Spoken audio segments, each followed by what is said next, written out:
Good afternoon. Thank you for joining us. As you'll know, it's National Apprenticeship Week, and to celebrate this, we have Kerry from Thales talking about their apprenticeships. Good afternoon, Kerry. We'll hand it over to you now. Thank you very much. So, hi everyone. Yeah, my name's Kerry. I'm the Early Career Advisor at Thales. And what I'll do is I'll just talk a bit around Thales and the apprenticeships that we have on offer. So if I take you through to the first slide.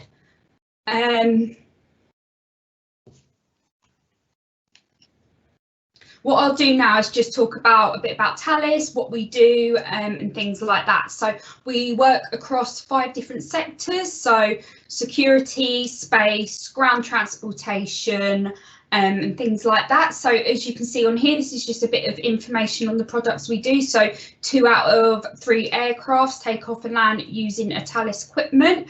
If you've ever been on holiday and you're flying on a plane, it's most likely that the entertainment systems are those that are being designed by Thales. We also do a linear space, so we're doing the first EXO mission to land on Mars. We are a global company, so over the world we have over 80,000 employees in 68 different countries. So as you can see, we are global, we are big, and what we always say is we're probably one of the biggest companies that no one's heard of, but you've definitely come into contact with some of our equipment. So if I take you on to our next slide. So just a bit about some of the apprenticeships that we offer. So we have a lot of engineering roles as well as some business roles. So we've got hardware engineering roles, software, mechanical, electrical, system, and then some of our business roles, including some finance. So if I take you on to the next slide. So just a bit about our apprenticeships. So these are for entry level opportunities for school leavers and onwards. Typically our apprenticeship lasts 2 to 4 years in duration with a minimum of 12 months. You study towards a qualification, alongside working as well. The different levels that we offer in apprenticeships are from level 2 to level 7.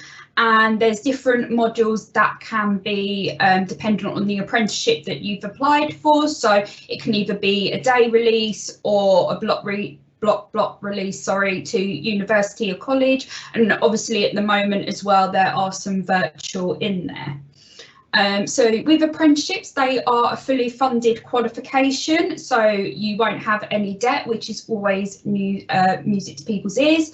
And you can apply your learning in a real life environment. So as well as learning, you're in the office or on the shop floor, actually putting that into a real life environment. And then the best bit about it is you can also earn while you learn. And so if I move on to the next slide. So just a bit about our applications, when they open, and how our application process kind of delivers. So we usually open our positions in autumn time. So this is usually from November onwards, usually to around January.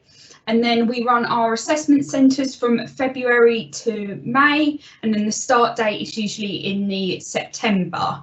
So what we do for our application process, you will complete an online application form. So that will be uploading your CV, just adding a bit of information for yourself, and then also answering 2 questions. So that's usually around your motivation for applying for the company and the role. After that, you'll then go through an online, could I just go back to that previous slide? Sorry, after that, you'll then do an online gamification. So that's when you would do an online test which measures your behaviours. So that's quite fun. You do different things on there, so it doesn't really feel like you're being kind of looked at in that way.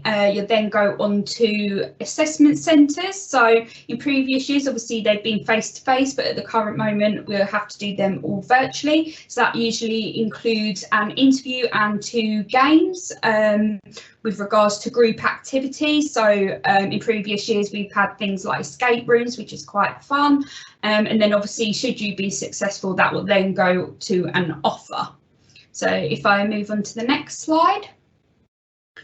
So these is just showing the roles that we've had this year that we've had on offer. So you can see there the different levels that we have as well. So we had System Engineer Apprentice, which is a level 6. So that's equivalent of doing a degree.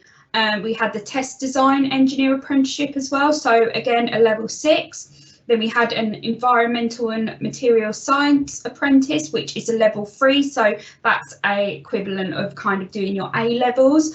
Then we had a Software Engineering Apprentice, again, a level 6, and then the Project Planning and Controls level 4 as well. On top of that was the RAW Apprentice, which is level 3, which is based in London. Again, all these roles can be advertised completely over the UK. So it's not just in one area, we do have them spread across the UK as well. And then at the bottom there is just our early careers website. Perfect. So if I go on to the next slide. I'm just going to talk a bit about some of our apprentices that are now with us and just their experience of their apprenticeship with Thales and why they picked that. So first of all, we've got Ollie here. You can see his little smiling face in the corner. So what made him pick the apprenticeship? So money motivated. Obviously, like I mentioned earlier, you earn while you learn, so that is very kind of a positive on why you should pick an apprenticeship. So also he didn't want to be a sheep, so you know, all his friends were thinking of going to university, so he wanted to try something different by going down the apprenticeship route. Also, you have 3 years experience of on the job, whereas graduates, you know, they have to go to university where they haven't been able to put that into kind of the working environment. So with an apprenticeship, you have that even before graduates start at the company. And then obviously with in mind the programme to learn interactively, so you know, like I said, again, learning on the job rather than doing a theory at university. So if you are more hands-on learning on the job, an apprenticeship is definitely the right route to go. So how did Ollie find out about the application or find the application process? So he said that it was very different kind of application process that he's ever done before. It was very fun and interactive. It tested your behaviours and kind of how your brains work and wasn't based on your CV. So with our application, we don't want to base it all on CVs. The only thing we will look at in CVs is just to make sure that you have the right qualification in order to complete the apprenticeship. But other than that, all of it will be done through our application process. So, you know, why you want to apply for the role, why Thales, and then obviously done through the assessment centres and things like that. So the other things that he liked is he also got instant feedback, and just a bit of a top tip with assessment centres is just be yourself and don't overthink it. So, you know, we don't want you to come to these assessment centres thinking we're trying to catch you out. That's definitely not what we want to do, and it goes both ways. So you're coming to our assessment centres, giving a feel of what Thales and Thales culture's like, as well as us kind of seeing how you would work within our company as well. So, you know, don't think it's just us assessing you, you will be assessing us as well. So just a bit about Ollie's day-to-day role. So it's different every day, you know, he's not just doing the same thing day in and day out, and you know, you will make mistakes. I mean, I've been with Thales 11 years, I'm still learning, so I think no matter what, you're going to be learning every day, so just take that part as a learning curve. And he does daily stand-ups, so you know, for a little short time of part of his day, he meet with these other team members, they can go through their work, so they're all kind of together and no one's left with any unanswered questions or anything like that. So if we go on to the next one, we've got another one of our apprenticeships here. So this is a bit about Callum. So he's just going to give a bit of information about his apprenticeship and things like that. So he studied 11 GCSEs and then 3 A levels, averaging a grade B. He showed key interest in product design and has been participating in many STEM related activities. So with Thales, when you come onto the apprenticeship scheme, you will have that to be able to come onto our STEM team, be an ambassador and be able to help other candidates with joining that kind of role. So he completed Thales work experience as well in February 2017. He really enjoyed the week and then was interested to further explore his career at Thales. So just by becoming onto that work experience, he realised kind of that's the way that he wanted to progress with his career. He faced the challenge of being pressured to attend university before. You know, coming out of school, a lot of people were saying you should go to university, but he stood firm and worked hard to prepare for the apprenticeship and application process because this is the route that he wanted to go down.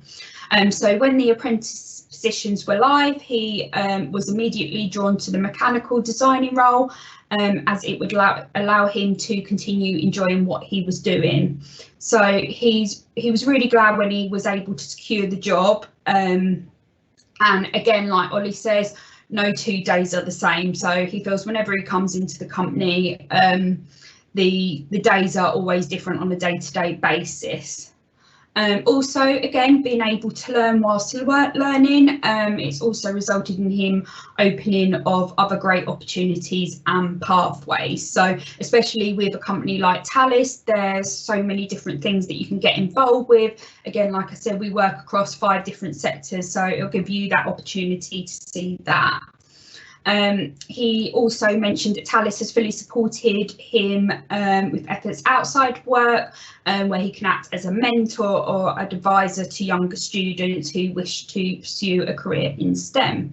The opportunity has also allowed him to travel all around the world doing what he enjoys, and a bit more competitive environmental with like-minded people. So that's just a bit around Callum. And then finally we have Zereh as well. So she's another one of our apprentices at our company.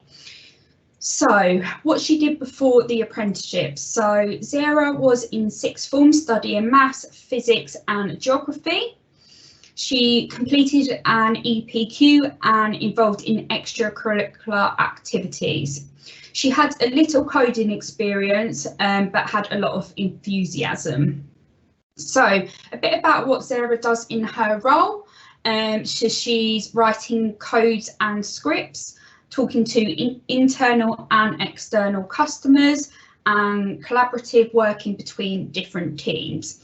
And also a lot of learning. So on an apprenticeship, you are continuously to learn as well.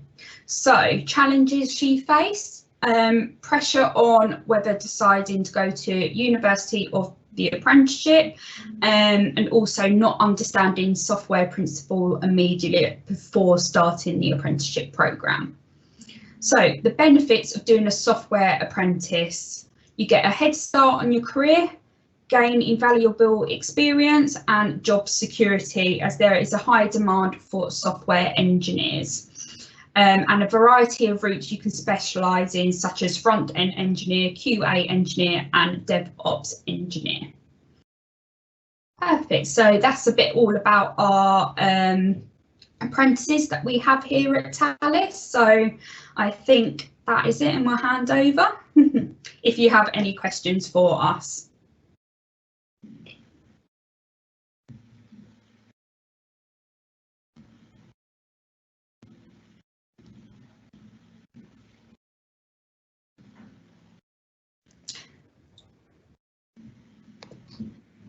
Is there any questions for us at all?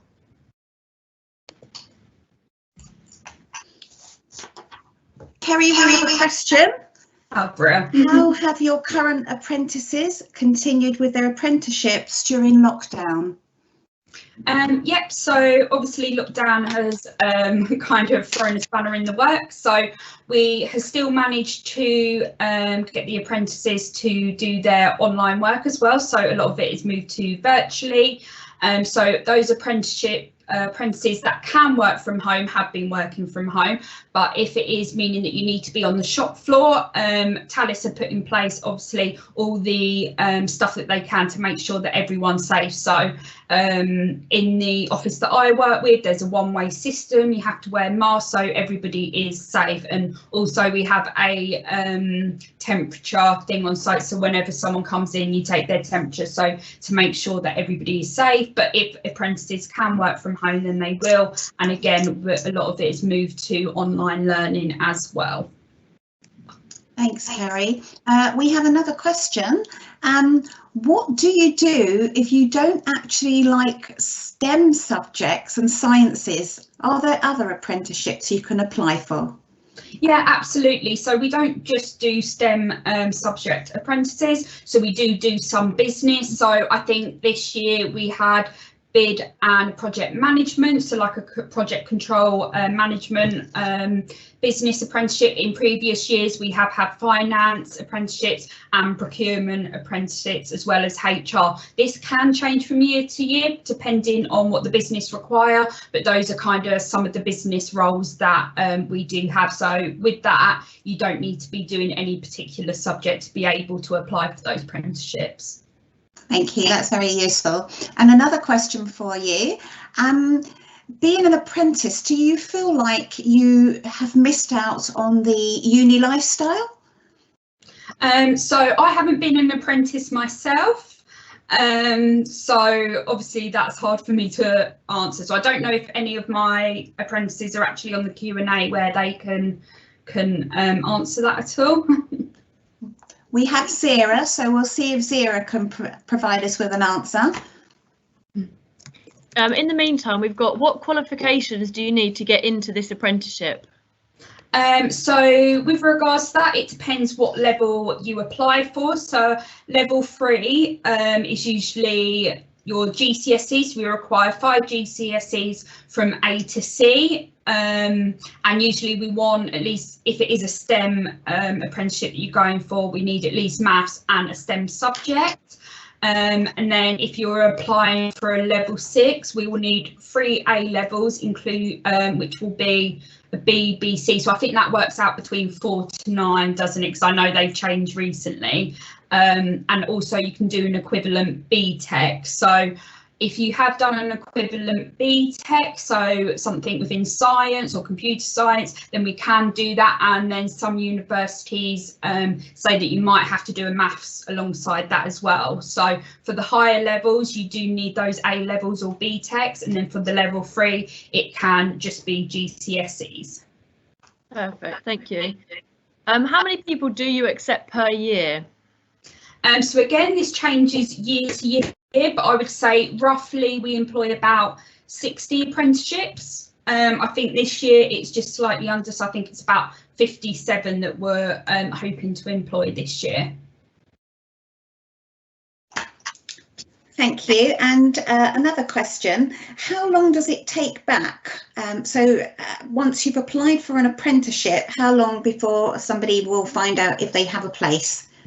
Okay, so you'll have different touching points with us throughout the application process. So roles usually shut in January. By the end of January, we'll get in contact with you to complete the online gamification. And then by the end of February, we'll let you know whether you're successful to come on an assessment centre. And then the assessment centres run from February to May. But as soon as you've had your assessment centre, you will find out within a week whether you've been successful or not. Thank you. And we've actually heard back from Zereh on the question regarding missing the uni experience. And she says no, because you get a few weeks away at uni, then you come back to the office and then you work for a couple of weeks before going back to university or college. So sounds as if it's a good deal. Ollie's also replied to that as well, saying not necessarily, because COVID has stopped all social activities. However, after COVID, I still feel like I won't be missing out because I can still go out on the weekends. I can even go on trips to meet my friends at their unis to go out with them there. Great. So we've got a question here. What does a mechanical engineer do? Would you recommend that over design engineering to someone who is passionate about sustainability? Perfect. So I think that might, hopefully Callum's on, because I think he's done a mechanical. So hopefully he'll be able to answer that question for us. Perfect.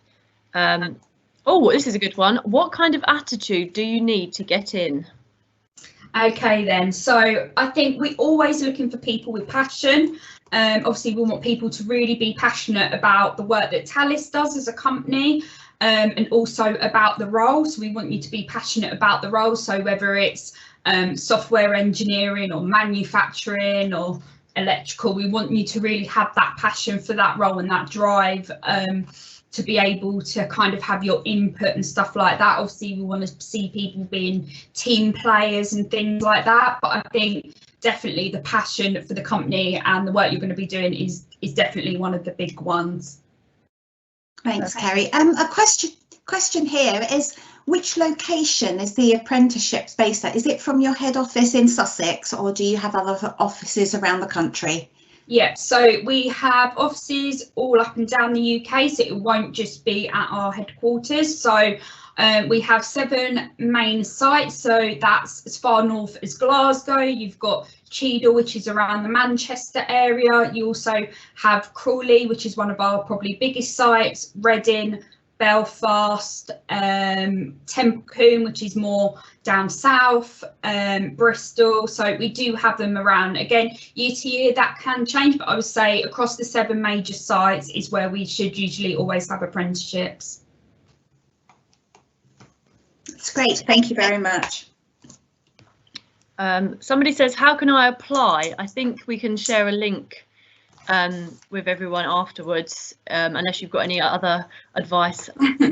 Yeah, so it will be via our early careers website, so all our roles will be on that website. I think at the moment we've only got a couple open, but like I said, most of them do open in the October time. But yeah, happy to send that link to you, and then you can just check out on that website when our roles do become available. Speaking of roles, we've got, what if when you start you don't like it and want to change the role? Okay, so yeah, no, that's absolutely fine. We haven't had this often, but you know, if you're not enjoying what you do, you can have a look to see what else there is available. It might be a case that you might just need to do the assessment centre again for the following year, because once you're in that role, it might be a bit difficult to change straight away, depending on what other apprenticeships are available at that time. But also, if you are, just to mention here, doing a lower apprenticeship like a level 3, you can also have that opportunity to do a higher one after you finished it as well. So that's something else I'll just mention to people there as well. There's a question here which is obviously quite topical. Somebody has asked, if you can't get the GCSE results you require for the apprenticeship scheme, as a result of the COVID continuing, how will you assess people's applications? Okay, so like I said, most of it is via online process. However, it is more what the colleges will accept. So most of them are asking for specific grades. Obviously, if it gets to a point where you've got the job role and you haven't quite got the grade, what we can do is speak to the university or the college to find out what we can put into place. So, you know, is it, for example, you might have to do an extra maths along with the apprenticeship or stuff like that. So that would be a conversation we would have to have with the university and the colleges. Thank you. We've got 2 questions about being 15. One says, can I be 15 to have a place? And one says, can you be 15 and working or not? And what qualifications do you need to have? Yeah, so obviously for us, it's with regards to you having GCSEs. The only thing I would say about 15, it might just make it a bit more difficult with regards to who can be around you as well, because of the whole situation with not being able to be in a room with just one person. So it might be that we have to work around that to make sure that you have more than one person in a room with you. So I know we have had previous people that have started at 15. So as long as you have your GCSE, we can definitely put some things in place for that. Perfect, thank you. And is there any work experience available now? So we've got work experience that's due to take place in April. So we're doing kind of like a couple of days work experience. Obviously we can't have people come into the office, unfortunately, but what we are doing is a virtual assessment centre, so all information on that is on our website. I'm not quite sure whether the application have closed for the April one. It might be that we do another one in July as well, because this is the first year of our doing virtual live. The April is the first one, so it might be that we do another one again in July and in the summer holidays. Great stuff, thank you. And we've got quite a good question to maybe end on here. What is an apprenticeship? I don't understand what it is. So I don't know if any of the apprentices in the chat want to answer that as well, but I don't know if you've got a closing statement. So I can give a brief overview, and then if the apprentices want to add anything else, that's fine. So an apprenticeship is kind of learning and earning while you work. So instead of going to university where you're just studying, you will be studying and working. So what that means is you'll probably be in the office 4 days a week, and then 1 day even at college or university, or you have your study day, and then, or if you go to university, you might have block releases, so you might have 2 weeks at university. So it is just learning on the job, but learning as you go. So if you do a level 6, you will come out with a degree, so you'll be the same as if going to university, but the difference is you're earning and learning whilst you do it. So I would say if you're more hands-on and you like learning, kind of being present and learning, an apprenticeship is definitely for you, because it just means you can actually put that skill into action and learn at the same time. So hopefully that kind of gives you a bit of understanding as to what that is. Perfect, thank you. So I'll just read out the response here that we've got for the mechanical engineering. So Callum, I believe, said, hi, so as a mechanical engineer, my job revolves around the design of Thales systems used by customers around the world. And if anyone's got any questions that they haven't had answered today, you can email us at askanambassador@canterbury.ac.uk. If it's to a specific apprentice, if you just write their name so we know who to forward it to, or if it's just generally to the team, we can forward it all on. I'll write that in the chat box. I hope you've all had a good time today. I think we've got lots of questions done. We found out quite a lot. We've had lots of you here, so it's been really great. Thank you for your time, Kerry, and to the apprentices in the chat. It's been really good. Perfect. Thank you very much for having me. I might have said ask an apprentice as askanambassador@canterbury.ac.uk. So if any further questions, just email us. Cool. So thank you, everyone, and have a great day. Thank you. Bye. Bye.